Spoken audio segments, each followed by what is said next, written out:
I was on a pretty long walk with one of my good friends, and we were talking about motivation.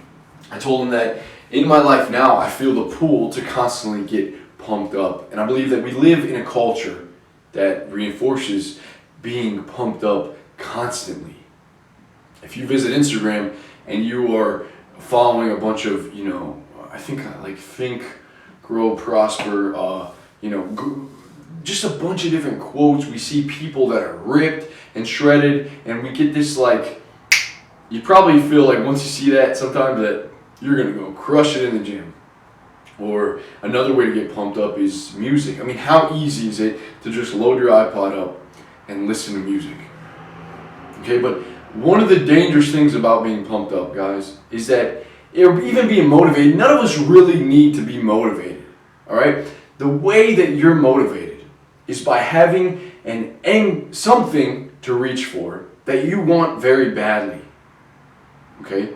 Now, I understand that if you want to lose 100 pounds and you see other shredded people, that might motivate you, but really it comes from within.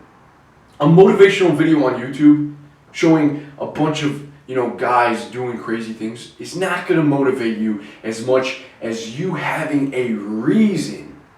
The story that you tell yourself in here of why you want to lose 100 pounds. Nothing else. Nothing else beats what you tell yourself. But what we have in our culture is an abundance of things that stimulate you, that feed you an image or a quote or a video or a song, and you feel pumped up, but then what are you actually doing to lose that 100 pounds? To get that degree, to start that business, right? To get whatever it is that you want. You have the motivation. I've never been a big fan of motivational stuff because I know that it's tricky. Stephen Pressfield in The War of Art, one of my top 5 books, guys. Check it out. It's a very easy read. A little bit over 100 pages. He says, he's a writer, and he says that it's not the writing that's hard. He says, I'm filled with all kinds of ideas. I have plenty of motivation when I start writing. He says, the hardest part is sitting down. For any writer, it's just sitting down and starting. No amount of pumping you up is going to sit your ass down. You understand what I'm saying? When you're in the car, it's so easy just to turn music on. I got a lot of buddies, they have that positive mindset. They have the go get it mindset.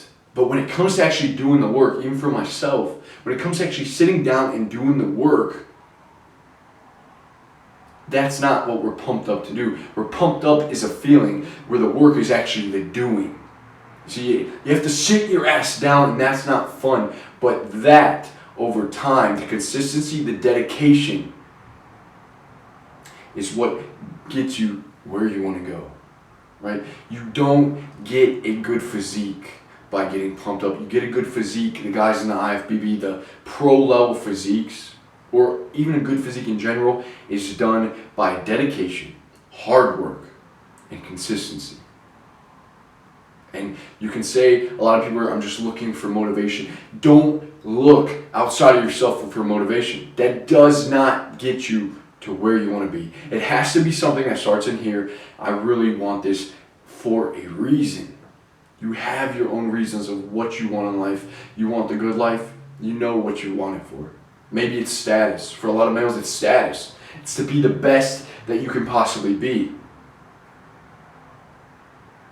And I think that it's important that we have a time and a place for everything. Because if we're just getting pumped up on a daily basis and we're going to our job, we're not really acquiring new knowledge, but we're getting pumped up for the same as we were yesterday, then do we not have the same level of energy and insight towards what we're trying to complete for that day? Talking a few of the simplest things that you can do right now is just change the areas of your life where you're getting really pumped up and replace that with something that feeds your growth for what you're trying to accomplish. And one of the easiest ways is audiobooks, guys. Completely honest with you, like Brian Tracy said, turn your car into a university on wheels. Remember that. Tell your friends that. Tell yourself that. I tell myself that every day when I get in my car. I could turn plug in my iPod, or I could plug in my tablet and listen to audiobooks.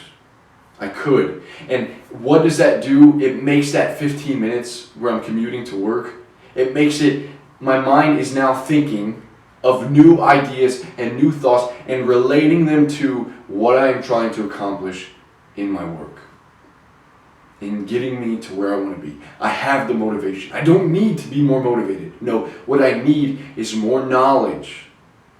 I need more ideas in here that are going to feed and drive me towards that. The steps to our goal are not that fun. It's like we're carrying a fucking book bag loaded with 50 pounds of bricks. No amount of being excited for that walk is going to help us until we actually start that walk. And just again, closing and finishing up. As far as there's power in learning, and you have to be careful about being pumped up because you see so much shit along with the motivation, along with the quotes. You see so much bullshit, guys. You hear so much bullshit, and what does that do? It affects our mindsets. And we don't realize the thoughts that we allow in, the things that we see on Instagram, on Facebook. We turn to these things as an outlet for when we're not really doing anything. I mean, think about what you guys do when you're bored. What a lot of people do when they're bored is they look to what the mass of people are doing for some sort of certainty. And that's social proof. What do you do when you're not sure what to do? We seek familiarity. We seek what is certain, what is the correct point, the correct action to take in our lives. And where do we look? To the social. That is called social proof. That's a bias. We look to what others are doing to lead us. In most cases, if you take me, I wanted to make a video about this, if you take me and put me in downtown Cleveland, and I'm looking up, you give me 60 seconds, how many people would maybe a few people would look, but if you take 5 other people and we're all looking up into the sky, pointing, guess how many, there's going to be a crowd around us in 60 seconds. We look to other people for guidance to where we should go. So, look to the best. And when you're bored, guys, don't just hop on the social media. Don't just hop. That's like the lowest form of what is going on Facebook. Maybe something will come up. No, you have everything you need in here. You know where you want to go. So you continue to feed that. You don't need motivation, guys. I'll see you soon.